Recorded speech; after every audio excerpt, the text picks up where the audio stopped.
Estamos começando mais um Guia Cast, contando hoje com a presença do ilustre Dr. Luiz Diego, gastroenterologista. Doutor Diego, é um prazer imenso É um tê-lo prazer, conosco. Márcio. Uma excelente tarde.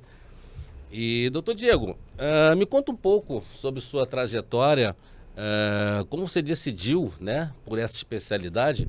Fala um pouco pra gente. Então, Márcio, optei pela gastroenterologia por um motivo. Comecei na minha vida médica como médico do Exército Brasileiro.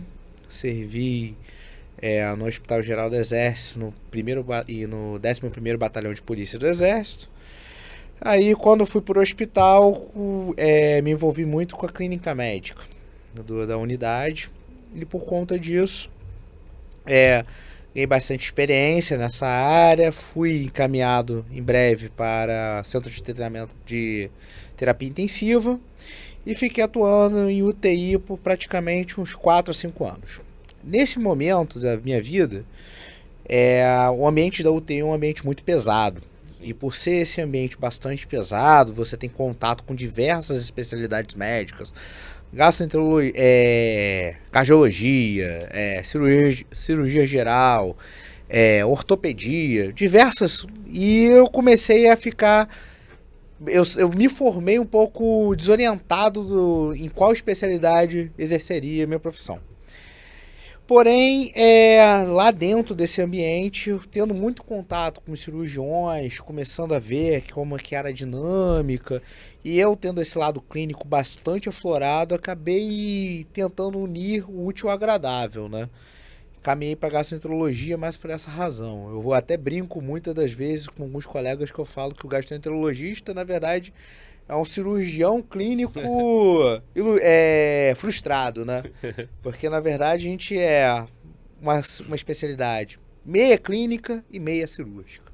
Entendi. E é uma especialidade que desperta muita atenção das pessoas, são muitas dúvidas, né, que giram em torno, e vamos tentar hoje tirar um pouco dessas dúvidas, sanar um pouco dessas dúvidas, Sem né? problema, É uma isso. especialidade bem interessante.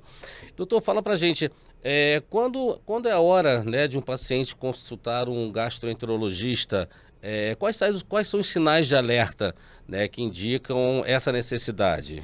Então, acho que não existe uma hora certa, exato, para você procurar um gastroenterologista. Na verdade, a saúde digestiva da gente é algo que tem que ser atento em todo momento da nossa vida, né? Durante a infância nós temos episódios grandes de refluxo, durante a vida adulta também podemos ter quadros de gastrite, durante a idade, quando a gente envelhece um pouco, a parte intestinal pode sofrer bastante.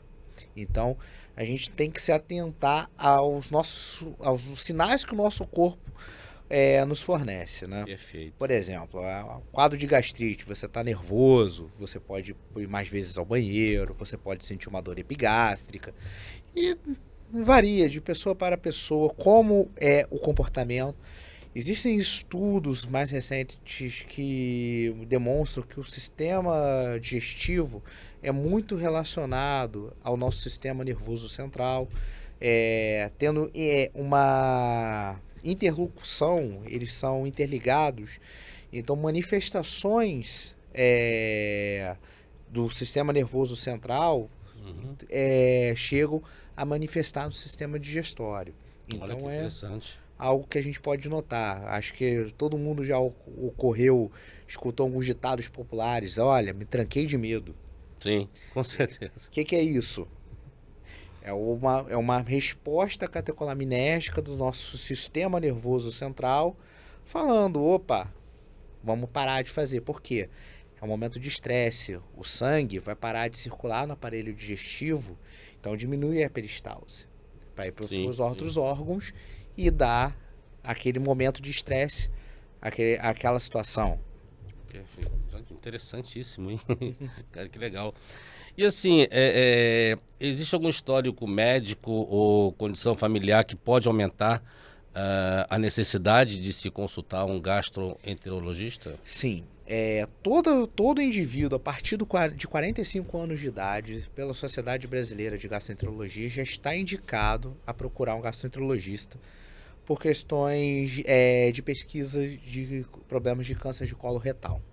A colonoscopia é o exame mais eficaz e seguro para que a gente possa fazer o diagnóstico precoce do câncer coloretal e possibilitar a cura desse paciente. Entendeu? Entendi. Então, a partir dos 45 anos, a gente sempre indica uma consulta ao gastroenterologista.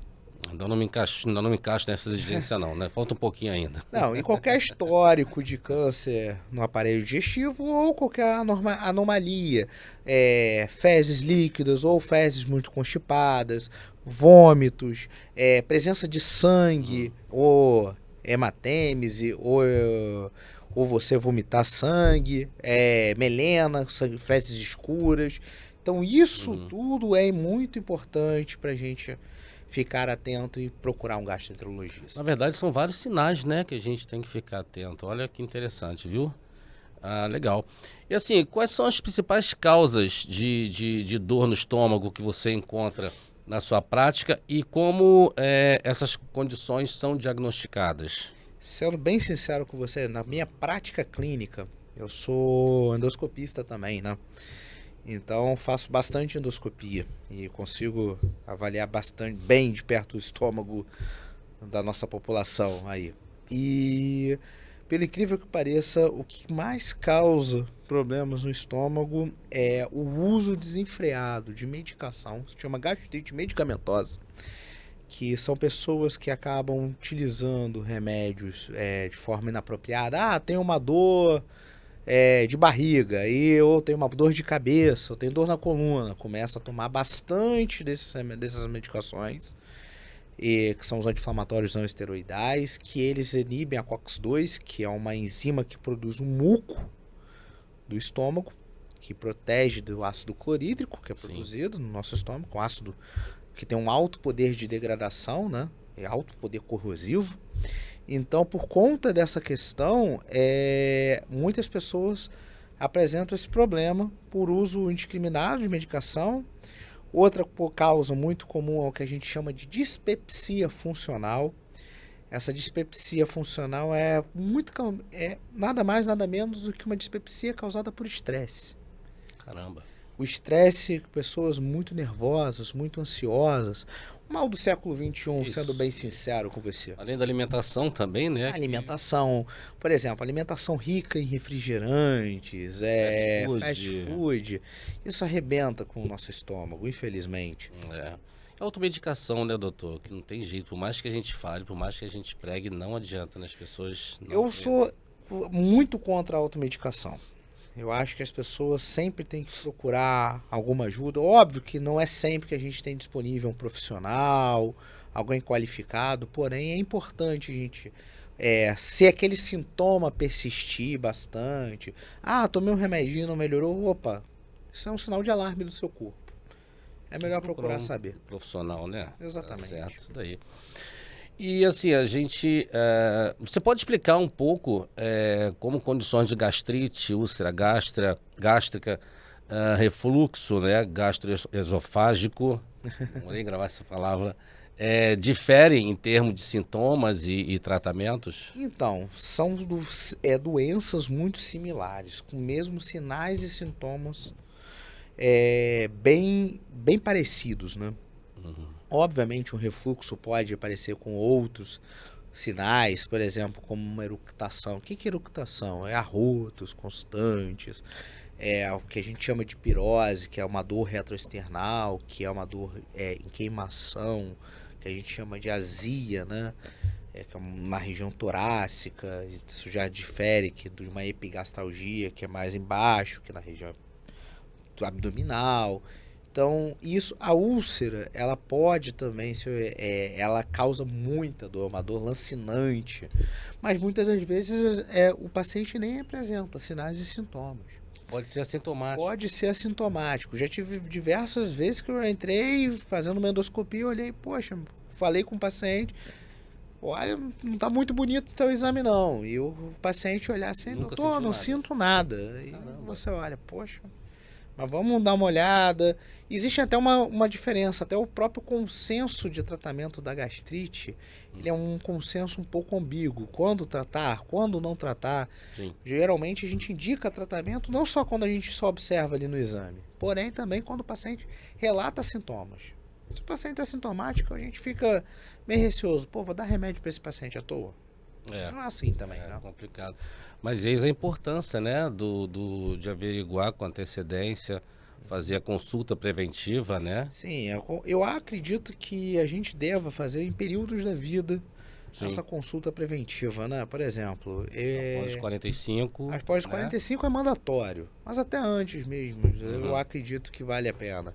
Por exemplo, eu, como gastroenterologista, vim fazer minha primeira endoscopia agora, aos 33 anos de idade. Olha só. Necessitei, porque estava sentindo um certo desconforto. Falei, opa, vou ver o que tá, não custa nada. Até eu brinquei, faço tanto o exame nos outros e morria de medo. Quando eu fiz o meu exame, eu até brinquei com um colega, olhei assim e falei, nossa, cara. Tranquilíssimo, né? Tranquilo, não senti foi nada, ele falou. Até para as pessoas Cara, perderem um bem pouco esse engraçado. receio, né? É bom te deixar bem claro, gente, é tranquilaço. Eu faço Você e não nunca... sente nada, muito, muito de boa. É um exame muito tranquilo. Ah, que bom, legal.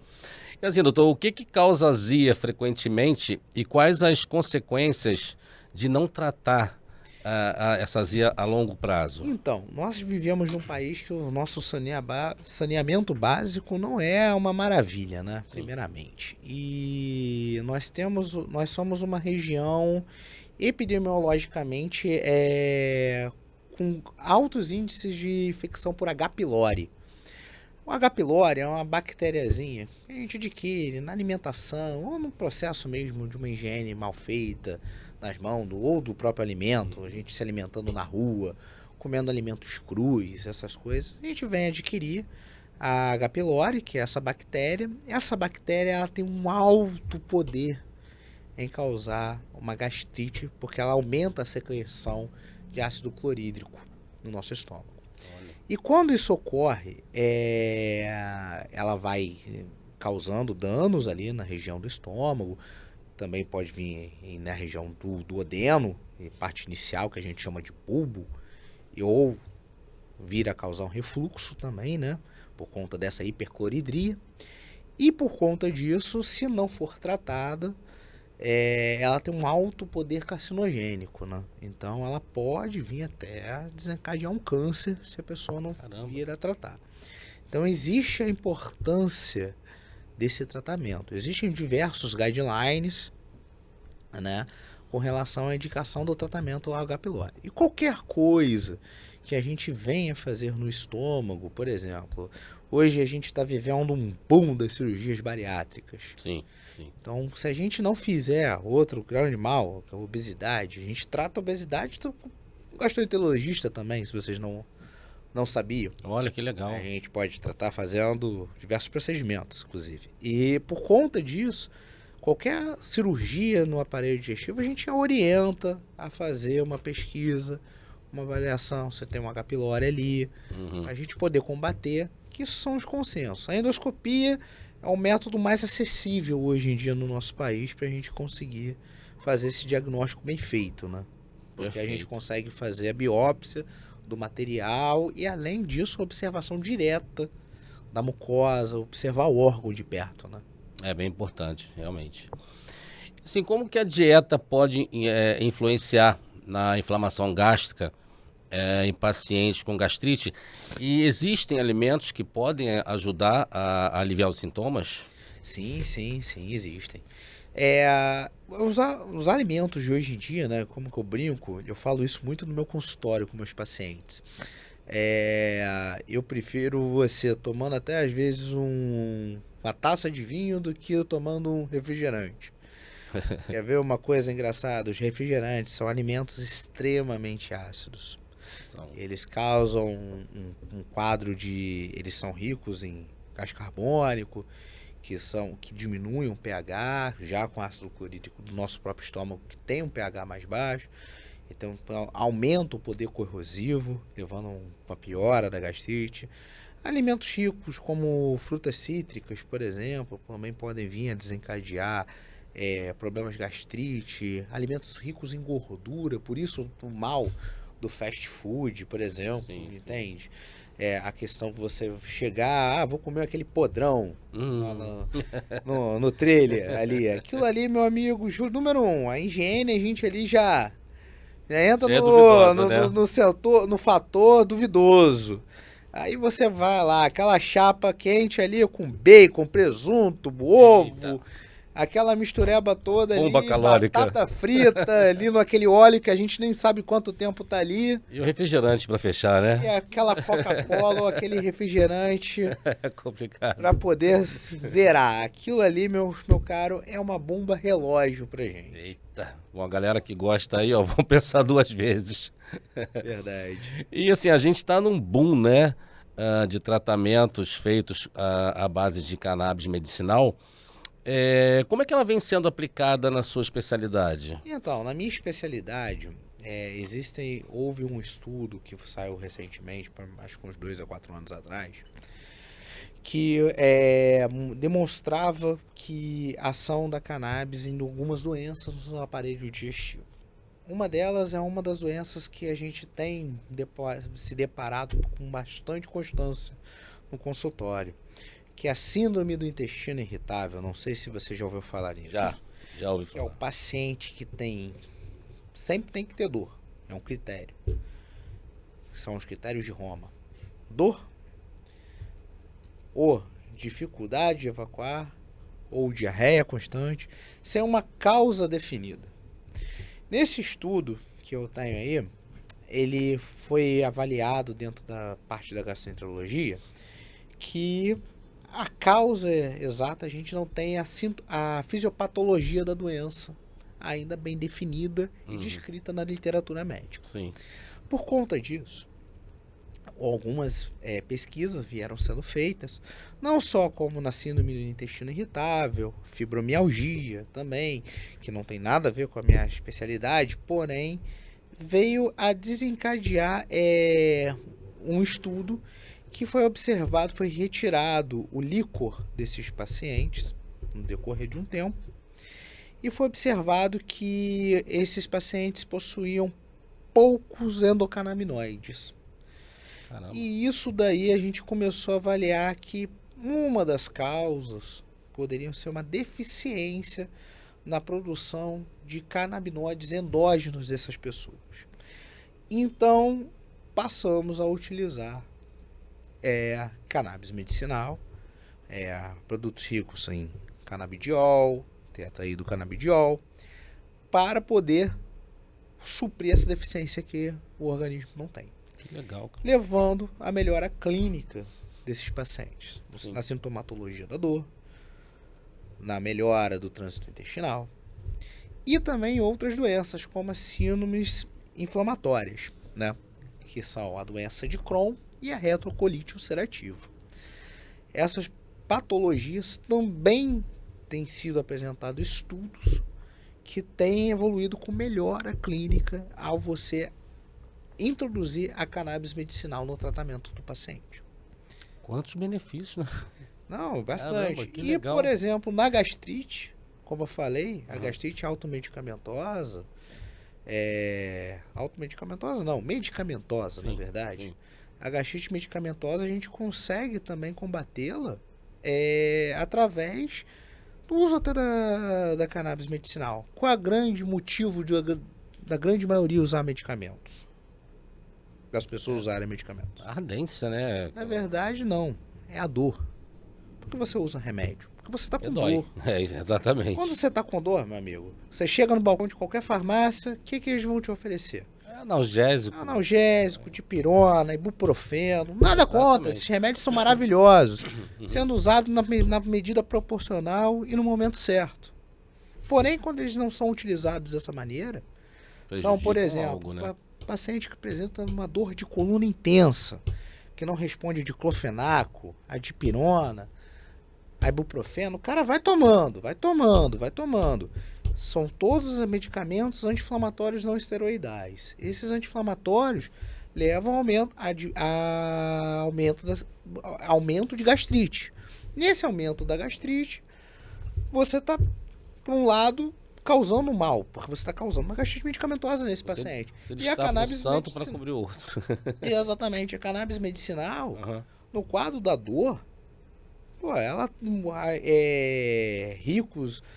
produtos ricos em canabidiol, em THC, acho que até podemos maneirar no THC, por conta Sim, dos seus efeitos colaterais. Sim. Porém, apresentam resposta muito significativa à dor.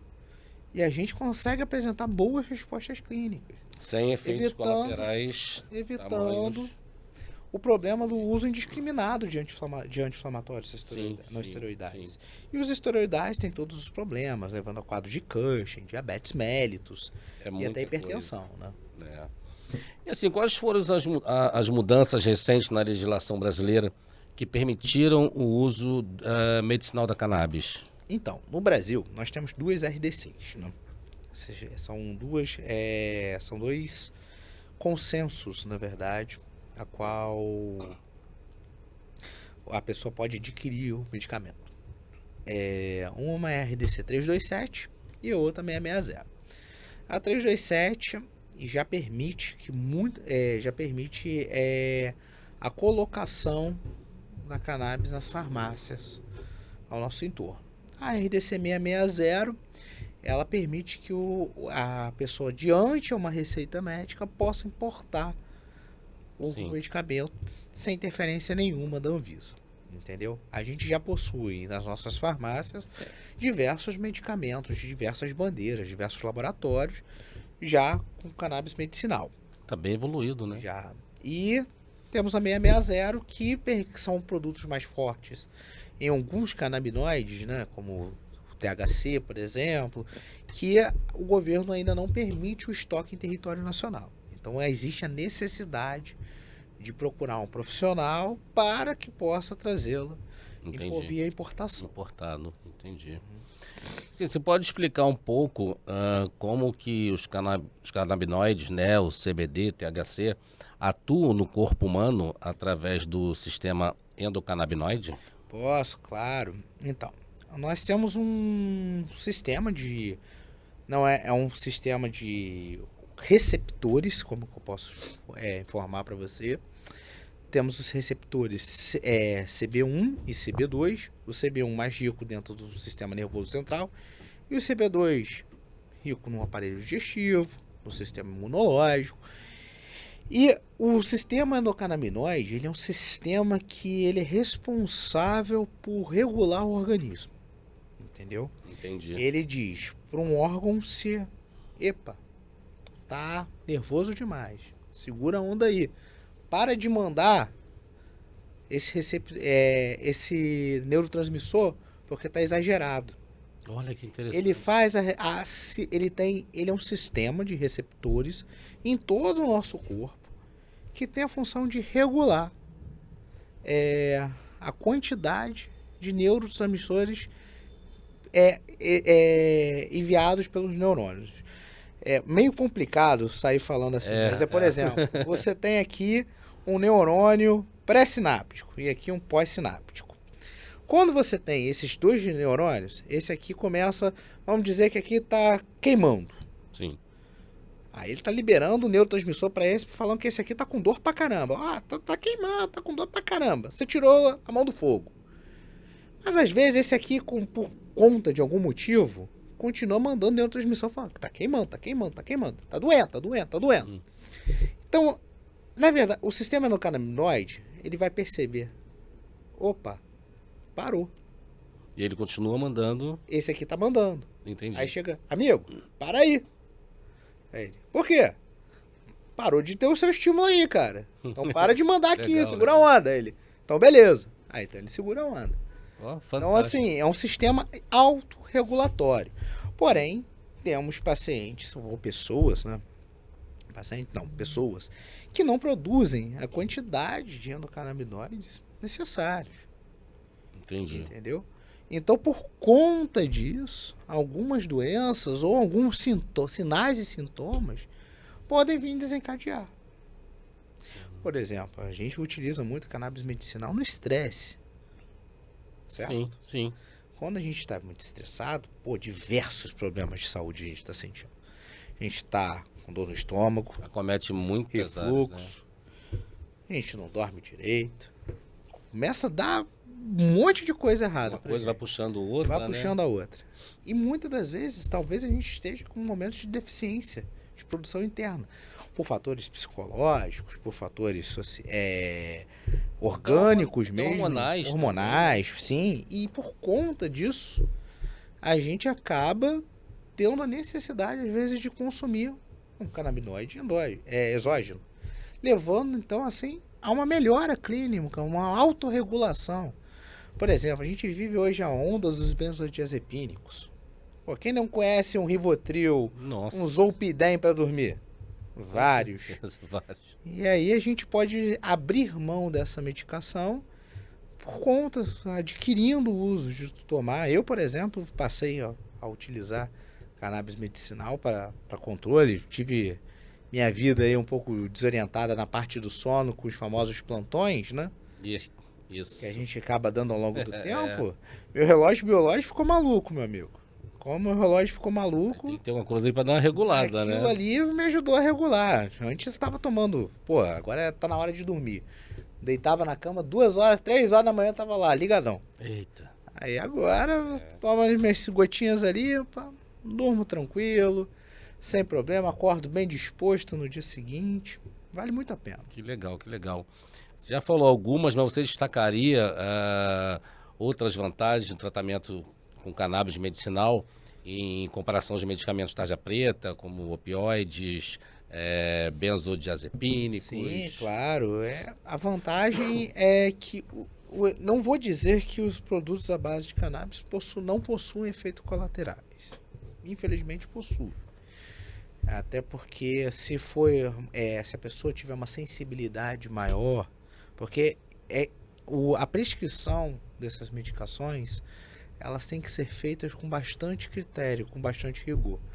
Não é qualquer colega médico que saiba prescrever, até porque nas faculdades não é ensinado. Sim. Isso necessita até de um aprofundamento após a formação para que você possa prescrever. Sou contra isso. Defendo que seja ensinado desde a graduação. Ideal, né? Para que Seria a maioria ideal. possa saber, né? Até saber usar. Claro. Porém, ainda não faz parte da nossa realidade. Mas na questão com os demais medicamentos, eu sou muito a favor por conta dos efeitos colaterais. Os outros medicamentos, no meu ponto de vista, são muito maiores do que o da cannabis. Por exemplo, o benzodiazepínico. Diversos estudos estão saindo recentemente que demonstram que pacientes com uso de benzodiazepínico de forma constante podem vir a desenvolver um quadro de demência senil mais jovem, ou até vir a desencadear o processo que não viria de forma natural. Então, é um malefício. Sim, sim. Os opioides, a própria dependência química do opioide. O opioide, ele começa, ele melhora a dor na hora, é uma maravilha. Mas não sei se você sabe de onde é derivado o opioide. Não sei. Não sabe? Não sei. Os opioides são derivados, são os remédios derivados dos opiáceos. São, como o próprio nome diz, o opiáceo, ele vem da papoula. A papoula que é a planta que deriva a heroína. É uma droga, não deixa de ser. Parece incoerente, né? É incoerente essa questão. A gente tem tanto preconceito contra a cannabis medicinal, mas a gente mesmo utiliza diversos medicamentos há mais ou menos um século. A gente está usando opioide. Estamos vivendo agora nos Estados Unidos uma pandemia de prescrição de opiáceos. Eita. Que está levando para diversos pacientes a procurarem. São remédios que levam à internalização do receptor deles, né? Isso já é comprovado que o uso indiscriminado de opiáceos leva à internalização do receptor e perde o efeito chave e fechadura. Porque para o receptor ele fica ali na membrana da célula. Sim. Tem que encaixar o outro aqui. Quando você internaliza, Não vai. não vai, não ativa Caramba. aquilo ali e a pessoa acaba tendo que consumir cada vez mais para ter o mesmo efeito. Vira um ciclo, né? Vira um ciclo vicioso. E os malefícios, pô, esse opioide pode levar a rebaixamento do quadro sensório, alteração no centro no bulbo, levando a um problema de respiratório, causando insuficiência respiratória aguda, como os benzodiazepínicos também, dependendo. A Sim. diferença entre o veneno e o remédio é a dosagem. Caramba.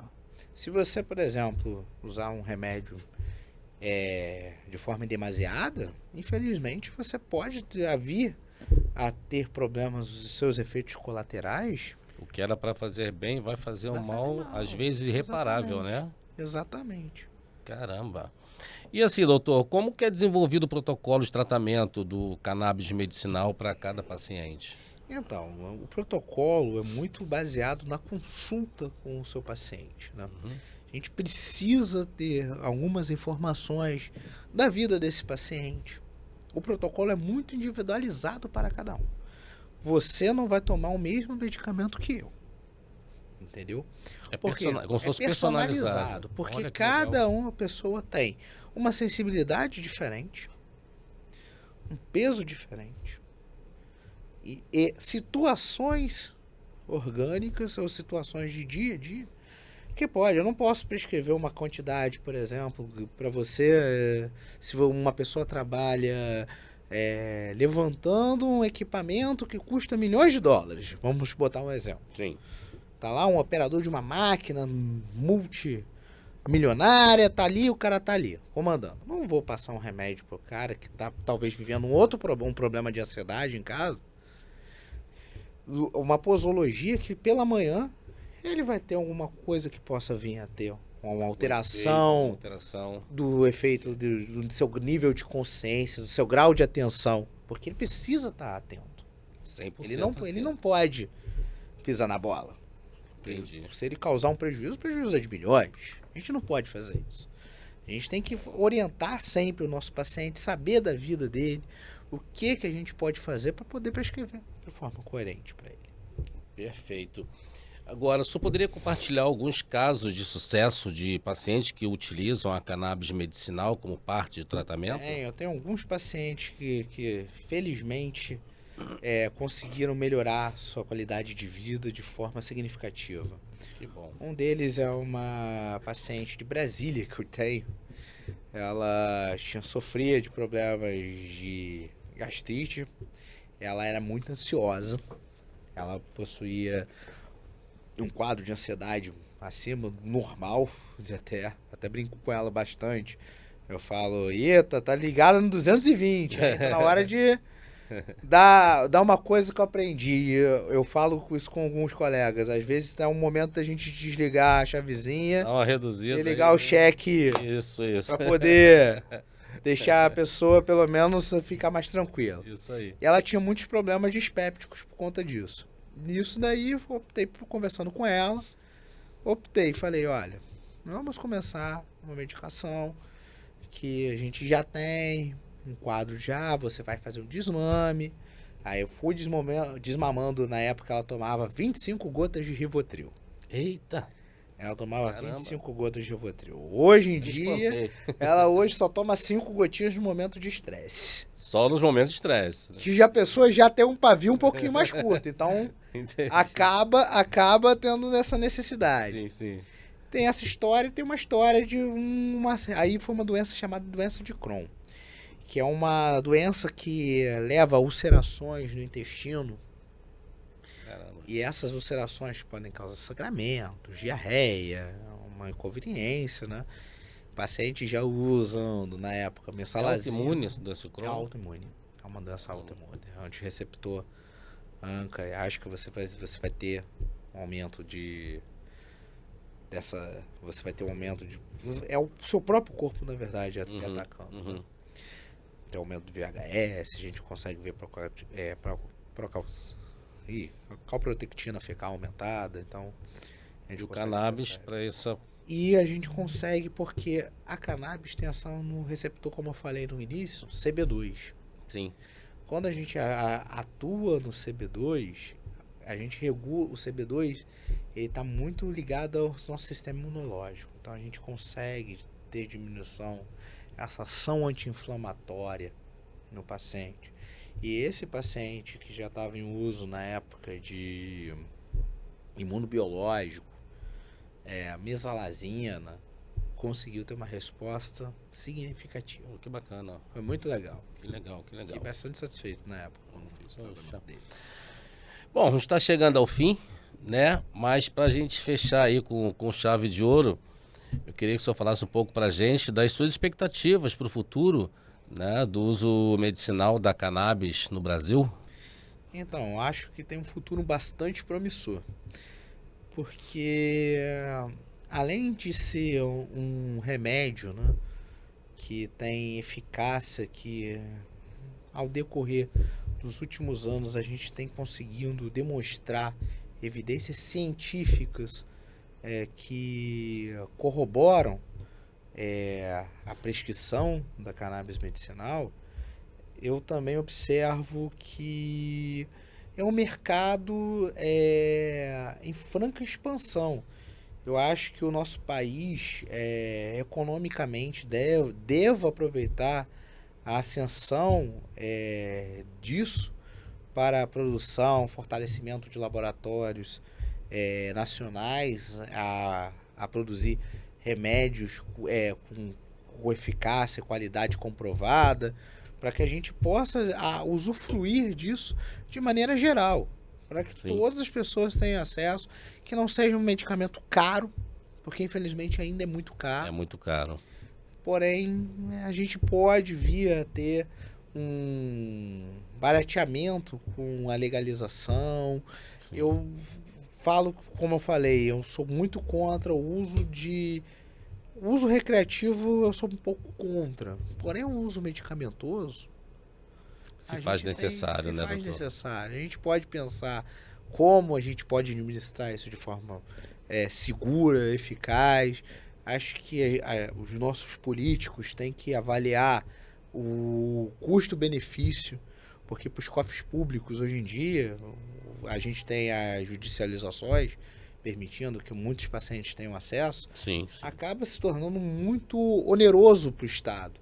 Isso é imposto, é o meu dinheiro, é o seu dinheiro, Com certeza. é o nosso dinheiro indo para o ralo. E eu acho que a gente tem que pensar nessa possibilidade de termos uma produção interna, de termos uma produção com profissionais, pesquisa. A gente tem agora a Fiocruz fazendo uma pesquisa muito legal com a farmácia Viva, que é um estudo que é a base de cannabis medicinal para poder proporcionar um medicamento de qualidade para a galera. Mas não pode ficar só restrito desse ambiente de pesquisa. Sim, com Tem certeza. que ser dissipado. Isso aí, isso aí. Bom, estamos chegando ao final de mais um GuiaCast. Gostaria de agradecer a presença do gastroenterologista Dr. Luiz Diego. Nossa, o bate-papo foi simplesmente fantástico. Muito obrigado. Nossa, esclareceu muita coisa para mim, tenho certeza que para as pessoas também, de um modo geral. Doutor, muito obrigado pela aula, fico muito agradecido, é um prazer muito imenso tê-lo recebido aqui. Não, foi um prazer compartilhar um pouquinho desse conhecimento aí com vocês aí. Espero que leve à frente aí, que outras pessoas possam vir a procurar outros tratamentos, sair de fora da caixinha e pensar e abrir esse leque. Porque a gente tem que pensar em coisas sérias e tratamentos, brincar com a saúde não é o correto. A gente tem que levar a saúde de forma bem a séria. Isso aí, perfeito. Então, muito obrigado a todos e até a próxima. Valeu.